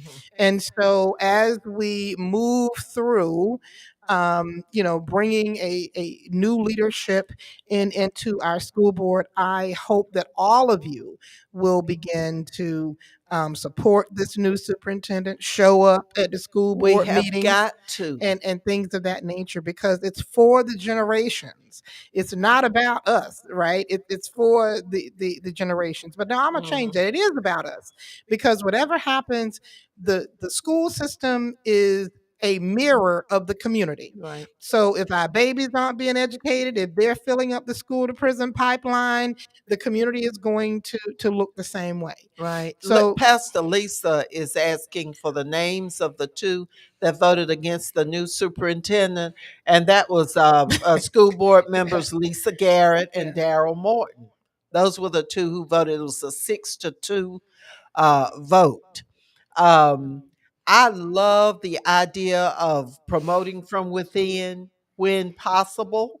But in this case, 6 members of the school board made a decision that this person was going, Dr. Sims was the best person. And there were two, the two at large folks were the two votes against and the let new me superintendent. and let me just say this, because I'm on a black owned radio station. Mm-hmm. The 4 black school board members gave this gentleman their okay. Mm-hmm. And that was enough for me. Mm-hmm. Mm-hmm. If you get a chance, go and read Dr. Thelma Dillard's statement on Dr. Dan Sims. It is spot on. Okay. It is absolutely elegant, because it truly speaks to such a time as this and what our children need. Right. And all my folks who are following us on Facebook, he is Dr. Dan Sims. Go follow him on Yes. Facebook. Yes. Let me Find tell you out something. about him. Before he can even go down there and find out where the men's room is, he is already hanging out with our babies. Have you Yeah. seen? Did you see Yeah. the pictures yesterday? I He saw. is already hanging out with the By kids. the way, Had on a 478 T-shirt. he may be coming to ask Elaine very soon. Well, we got to we make kinda sure that hear- happens. We kind of hear that the new superintendent Wonderful. may be coming to ask Elaine. That's great. And Kimberlyn, you're put on notice that we're going to need you as much as possible between now and the May 24th election, so that we can continue to provide this life or death information. And I say that, and folks may say, she said this was life or death. It is is. life or death, It is. y'all. If It you is. don't realize that these people are trying to take away your right That's to right. vote, and if they can take away your right to vote, who's to say they can't take away your life? That's right. That's And what it that's right. means. That's right. I think I saw Fanika. She's coming back. I don't on. know what she was on, and then she was coming back. Okay. And what I want to add on to that, since we're over here at the Glory The Yes, the word glory. tells us that life and death is in the power of the tongue. And so these people who are in these high positions, who are speaking over us, are speaking death over our communities. So Mhm. that is why when she says it's an issue of life or death, it is. Yeah, Because of who's speaking about our that's right. community, who is That's right. speaking about our children, and who is speaking Our about engineer what's says happening in she's our preaching, community. she's preaching. I'm doing the collection and I'm doing the offering here. I mean, but that is the truth. It is a matter of life and death. We purchased an additional hour today because we feel so strongly That's right. about these issues of voting, That's right. and we see folks not even knowing that there's an election. We want you to know that starting Monday, that you need to go. Now, if you want a sample ballot, check in the Board of Elections or come by EL High School Academy and pick up a sample ballot And let so me that tell you you, know who's on the ballot and you can take it with you. Do not let anybody tell you right, that you can't take your right, paper right, with you when you go in to vote. You right. can. And the reason why it's so incredibly important what you are doing, and that is because you have always been a grassroots organizer, is because right now on our Georgia Secretary of State's website, he upgraded the website, changed it overnight, didn't inform any of the Messed election it up. board supervisors, Hmm. didn't let us as citizens know. And so even the elections, they pop up and they're like, oh no, right? Uh-huh. So right now the MVP site is messed up. So if you go there and put your information in right now, we cannot guarantee you that what you're going to receive is correct. So that is why it is additionally important for you to go to EL High School, or for you to go Office to on the Board of Georgia. Elections, Uh-huh. to get a copy of the sample ballot. Right. Right. I'm gonna tell you this.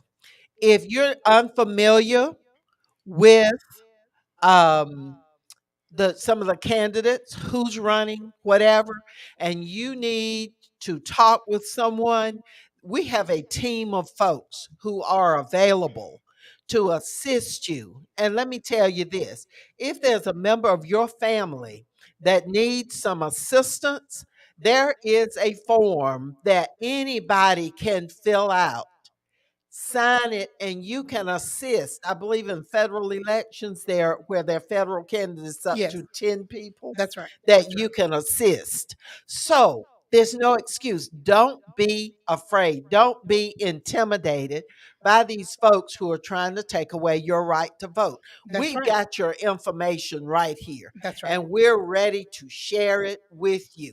Now, And then let us go ahead. also remind you. So I was on a call earlier.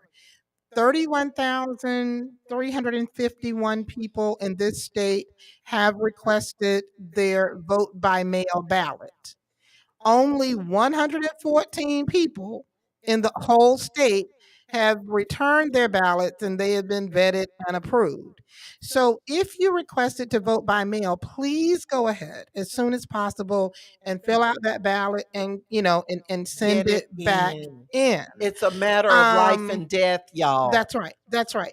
And especially like my mom, because of COVID, my mom was one of those people. She'd be there, time the door open, want to be in Mhm. place. But because of COVID, she has now become, she enjoys the vote by mail thing. But you have to fill it out and Mhm. get it back in, as soon as possible. And if you're not going to use it, just make sure that you bring it with you when you do decide to vote in person, so that you can turn it in, and they Mhm. can go ahead and Mm. move it. Because see, we are, we're under some new election laws, and we just want to make sure that everybody is okay. Right, And I want right. to tell you guys this. I'm not going to tell you who to vote for, but I will tell you this. This is the first time in the history of Georgia that we have had a Black woman running for every office at the statewide executive level, and that is from governor down to all of the we have Black women running in all the commissioner areas. But let me tell you what's also very exciting. We have never seen the number of Black men on the The executive brothers state are ballot out there. that we Yes. have in our lifetimes. Yes. And this is exciting for all of us because it lets us know that the seeds that Bert Bivens planted, the seeds that Herbert Denard planted, Right. the seeds that Elaine Lucas planted, they may not be popping up in Macon, but they are popping up somewhere because of the impact that they have made, not only just here, but across the Black Belt and across the state. Pastor Dunning. Pastor Dunning, Is he there? are you still there? I hope so. We just talked and talked and talked. I think he hung up. Oh, I hope he Pastor, calls back Pastor so we Dunning, can if you so will we can call us talk back, about so we can talk about he hanging out and going he to has Chicago. such insight into things, and He we're is brilliant. hoping before we end this time that we can get Fanika Miller with Black Me Voters too. Me Matter on. too. I want to remind Pastor all of Dunning is you brilliant. that some people have called and they have asked about the rhythm and blues show that's coming up this weekend. Okay. That is not Senator Lucas's show. Senator Lucas's show is the original I have been Soul telling people the Jam, same thing. and it is May 29th. May 29th. So if you were planning to go to Soul Jam and you were confused, wait until May, until after this one is over, because a lot of people are mad, mad, mad that these folks tried to come in and pull support from Senator Lucas's show Soul Jam that's been out there for over 20 years, providing rhythm and blues cultural entertainment for the people in this community and all over the state, really. But May 29th is the original David Lucas Soul Jam at Henderson Stadium. These other folks are trying to imitate, Yeah. but they can never duplicate. Yeah, they're calling themselves Soul and Culture or something like that. And I mean, support them if you want to. But by all means, don't forget your hometown boy. Don't forget who's provided Soul Jam, the original Soul Jam, David Lucas, for all of these years. So if you want to go to both shows, that's great. Enjoy. There's plenty of stuff going on. But I just wanted to let you know that for those who had inquired, Soul Jam, the original David Lucas Soul Jam, is on May the 29th, not April. It's May the 20th. We have a And see, caller. we need Caller, to are we you need to there? address that with policy, but I'm Yes, Yeah, ma'am. we do. Yes. This is Larry Dunning. This is Pastor. Thank you so much for calling us back. We're sorry. Kim and I started talking and No, we no, just you have to apologize. I enjoyed it. Matter of fact, what I was going to say, she's already said it. I was highlighting the three icons: Elaine Lucas, Herbert Denard, and Bert Bivens. I know all of y'all, and y'all paved the way for the rest of the team. And I just wanted to salute you and congratulate you for helping us. Trailblazers have to work harder than those who come after them, and you all have done it. And she's already said, I enjoyed that. I will be promoting voting. I agree with you all, everything you said about the races. Y'all don't need me. Y'all already got it together. yes, well, we do we need you. do. We do. And, Did and you hear yes, we do. Kimberlin talking about the fact that so many black men are running It's for very office? exciting. Yes, Kimberlin yes. worked really hard to recruit to get a bunch of those folks to put their That's name out wonderful. there, to step out there. And do you know what that does to a family to see That's right. black That's right. men Absolutely.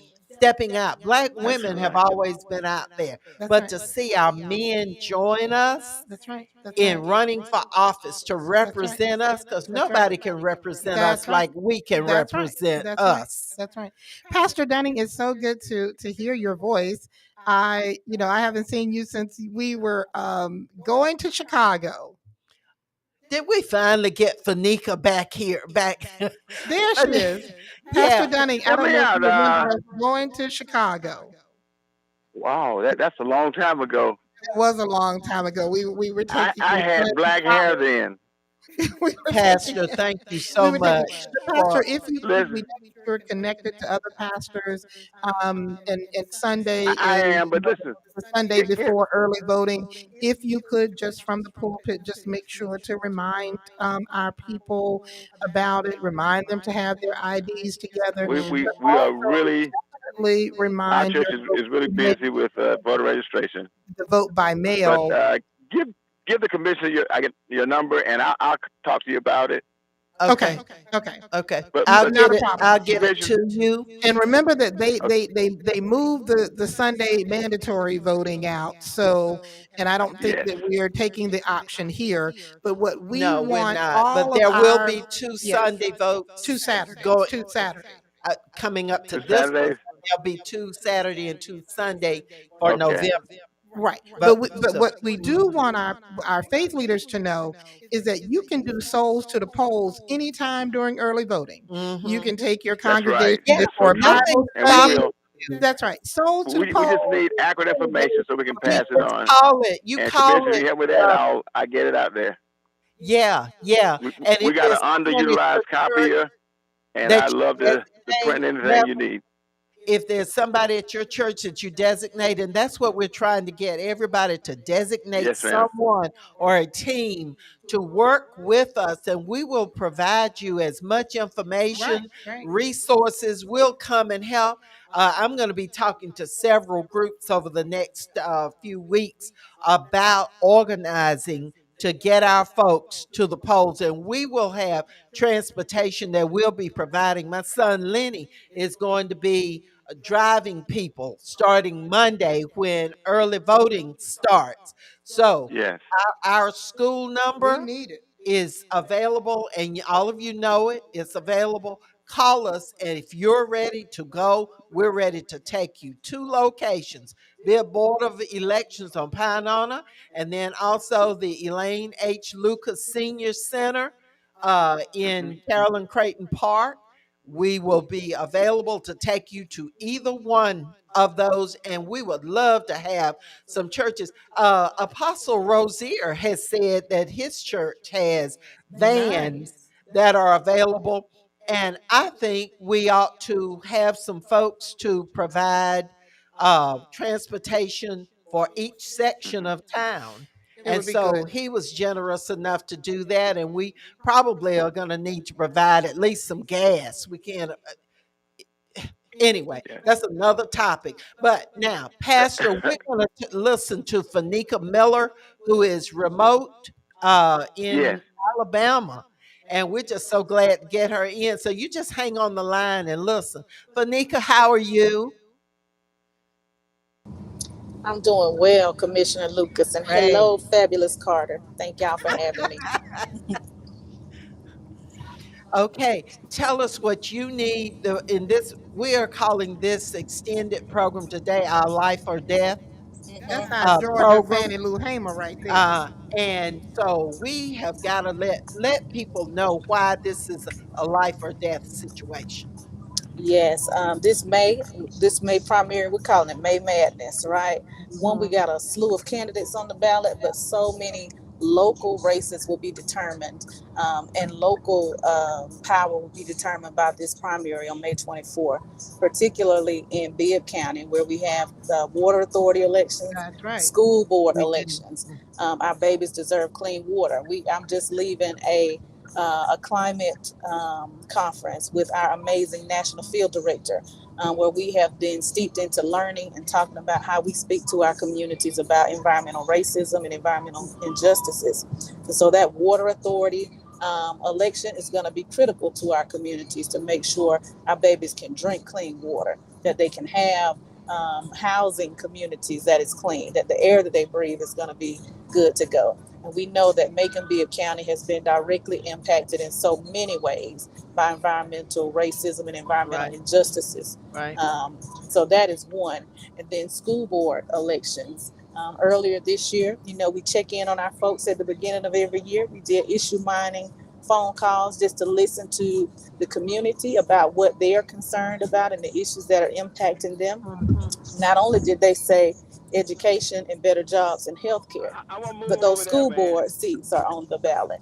And when we over talk there. about better jobs and better I wages, want to pay education is a workforce development issue. Go. And so we got to Right. get our folks to the polls like never before. In the 2018 primary, I mean, you and Kimberly both know that primary elections are going to be determined by super voters. Right. Um, That's but in right. Bibb Those who County in vote every time. 2018, Mhm. 16%, only 16% of the registered eligible Black men voted in Bibb County. And about 22% of Black women. So what we want to do is we want to take mama to the polls, right? That's We want to, just right. like you all said, we want to load those church vans up, those buses. You don't have to wait until Saturday voting. You don't have to wait until Sunday voting. Them vans can roll every single day to Right. get folks to the Right. polls.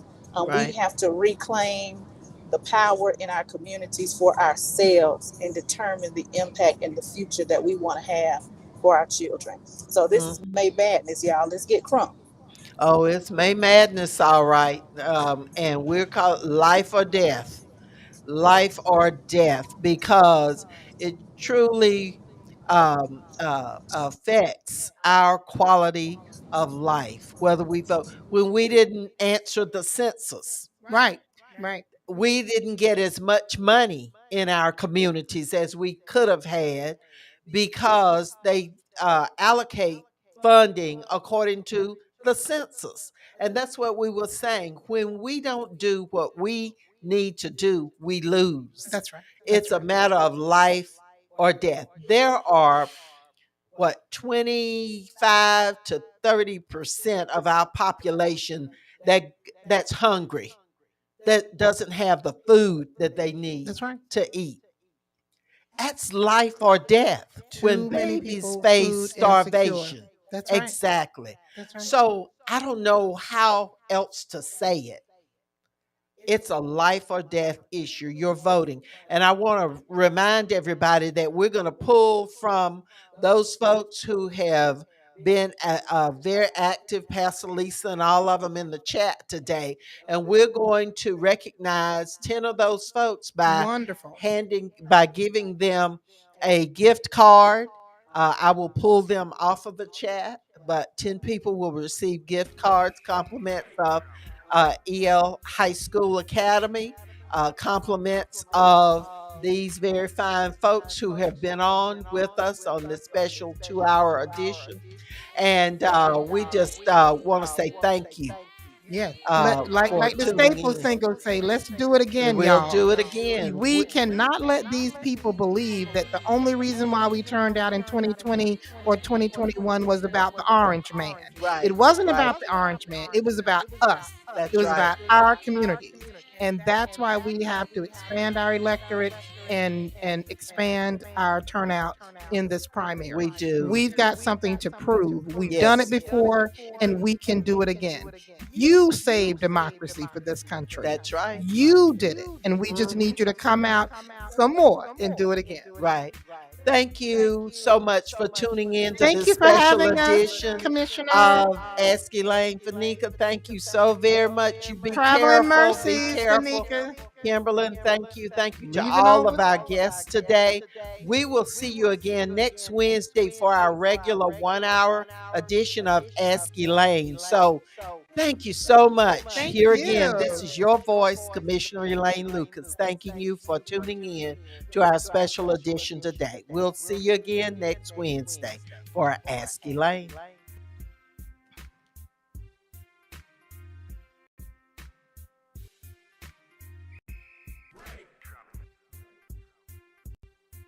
The views expressed on this program are not necessarily the views of the Glory 980 AM, the Glory Media Group, LLC, WDDO AM, its staff, management, or advertisers, but are the views and opinions of the participants of the broadcast.